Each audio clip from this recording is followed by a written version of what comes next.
വെറും 3,80,000 BMW കൊടുക്കുക. എങ്ങനെ മോഡൽ 2011 320 ആണ്. 320D എത്ര കൊടുക്കുക? ഡീസൽ ഓട്ടോമാറ്റിക് നമുക്കൊരു 350 കൊടുക്കാം. കുറച്ചും കൊടുക്കാം. ഓക്കെ. അതേപോലെ ഈ BMW ഫുൾ ഓണില് ഇത് 2012 മോഡൽ വണ്ടിയാണ്. 2012 X3 ഒറിജിനൽ കേരള വണ്ടി. ഫുൾ ഓൺ കൊടുക്കാം. 12 രൂപ കൊടുക്കാം. 12 ലക്ഷം ചോദിക്കുന്നുണ്ട്. ഫുൾ ഓൺ കൊടുക്കാതെ കൊടുക്കാം. ഓക്കെ. അതേമാതിരി എക്കോസ്പോർട്ട് ആണ്. EcoSport 2014 titanium plus.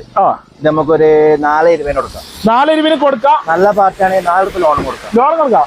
20,000 മുടക്കിൽ എക്കോസ്പോർട്ടും കൊണ്ടാവല്ലേ. അതേമാതിരി എർട്ടിഗ 2012 വണ്ടിയാണ്. നമുക്കൊരു 390 കൊടുക്കാം. ഒരു 3 രൂപ ഫിനാൻസ് കൊടുക്കാം. 390 3 ലക്ഷം ഫിനാൻസ് കൊടുക്കാം. 19 രൂപ ഇറക്കാം. നിസാന്റെ എസ്പൈൽ ആണല്ലേ. നല്ല അടിപൊളി ബ്ലാക്ക് കളർ ക്വാളിറ്റി വണ്ടി. 2000 വണ്ടിയാണ്. നമുക്ക് 230 കൊടുക്കാം. 27 പേപ്പർ ഉണ്ട്. 2,30,000 കൊടുക്കാം. വണ്ടി കൊടുക്കാം. എല്ലാ ഫീച്ചേഴ്സും നല്ല അടിപൊളി 4x4 വണ്ടി. അതേമാതിരി ഡസ്റ്റർ ആണ്. ഡസ്റ്റർ 2012 വണ്ടിയാണ്. നമുക്ക് 330 കൊടുക്കാം. 3,30,000 ഡസ്റ്റർ കൊടുക്കാം. ലോൺ എത്ര? ഫുൾ നമുക്ക് 2 കൊടുക്കാം. 2 ലക്ഷം ലോൺ കയറും. ഉറപ്പ് വേണം. ഉറപ്പ് 50% വണ്ടി ഇറക്കുന്ന പ്രൊഫൈൽ ഉഷാറാണെങ്കിലേ ചെറിയ വിലക്ക് ബൊലേറ അല്ല പച്ചക്കറി സാധനല്ലേ. ഇത് 2000 മോഡൽ വണ്ടിയാണ്. നമുക്കൊരു 160 കൊടുക്കാം. 2000 മോഡല് ബൊലേറ ആണ്. Full paper clear. Full clear വണ്ടി 160 കൊടുക്കാം. 1,60,000 കൊടുക്കാം. അല്ലെങ്കിൽ കാര്യങ്ങളൊക്കെ ഉള്ളതുകൊണ്ട് 7 സീറ്റ് വണ്ടിയില്ലേ.